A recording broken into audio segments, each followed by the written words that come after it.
Hello, my name is Kirsten LeCompte. Today I'll be talking about the impact of texting and sexting on adolescents. First, we're going to talk about the impact of texting, especially on social relationships in adolescents. I'm going to prove to you that texting helps teenagers foster intimate peer relationships, navigate romantic relationships, and cope with stress. As children move from middle childhood to adolescence, they begin to seek autonomy from their parents and develop intimate peer relationships. According to a 2020 study by Ehrenreich et al., which followed the phone habits of 214 adolescents from a southwestern suburban school over their high school years, adolescents use texting to develop intimate peer relationships. What they found is that adolescents exchange far more text messages with their peers than with their parents, and these messages are far more emotionally laden and risque. Teenagers texted their parents still, but only about 4 to 6 times per day and usually took longer to answer. In addition to making friends, adolescents start to focus on romantic bonds as sources for companionship and emotional support. In the same study, they found that adolescents in 11th and 12th grade respond faster to their romantic partners than their peers, and their conversations tended to be more positive in nature, less antisocial, and more sexual than with their peers. Many people wonder if texting has impacted the mental health of young people because technology displaces face-to-face interactions. Well, a study by George et al. In 2021 sought to answer this question. They followed 203 adolescents from the southwestern United States throughout their high school years and observed their texting frequency and mental health symptoms. They found that adolescents who texted more did not experience negative mental health symptoms like externalizing, internalizing, social problems, and inattention. If anything, texting has been found to benefit mental health. In a study by Yao et al. In 2021, 130 adolescents from Southern California were asked to complete a stress-inducing task. In this case, it was a presentation.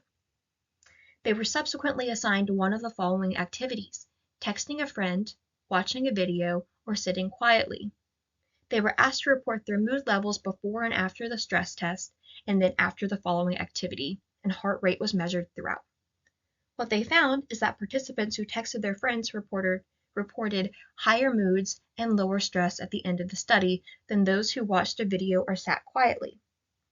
This demonstrates that texting a friend can help adolescents cope with stress. Although texting has its benefits on adolescents, sexting, which is texting sexually explicit nude or nearly nude images, seems to have negative consequences, such as sextortion, dating and relationship violence, and decreased mental health and well-being. A big risk of sexting is sextortion, which is defined as threatened distribution of explicit images without consent, usually with the purpose of receiving more images, sexual acts, or money. In a 2026 study by Pachin and Hinduja, 3,466 adolescents across the United States were assessed for their sexting habits. They found that 1/3 of the population had sexted at one point or another, either by sending a picture or by receiving a picture.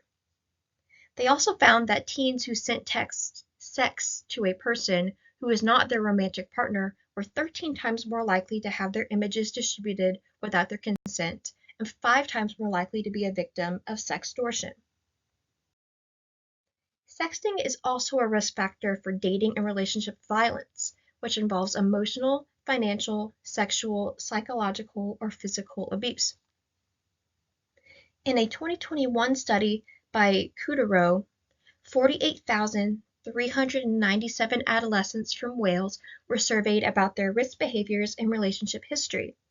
They found that of all of the risk factors, including sexting, bullying, alcohol, and cannabis, sexting was the greatest risk factor for dating and relationship violence. Specifically, they found that adolescents that had participated in sexting and had their images shared without consent were at significantly higher risk for experiencing emotional and physical abuse.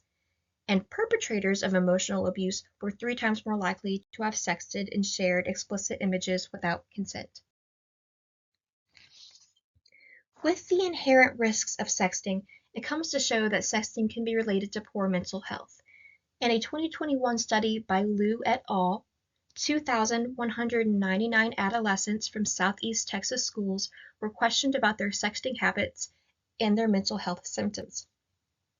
They found that receiving unsolicited texts and being asked to send a sext were associated with depression, anxiety, impulsivity, hostility, dysregulation, and aggressive temperament. It is clear that texting can have beneficial impacts on adolescents by helping them form intimate peer and romantic relationships, which are vital to their mental and behavioral health. Additionally, texting offers them a way to cope with stressful situations. However, there are risks to texting when the content becomes sexual in nature. Chances are higher for sextortion, dating and relationship violence, and poor mental health. Texting has a place in adolescent development, but parents must take extra precaution to protect their kids from the consequences of sexting.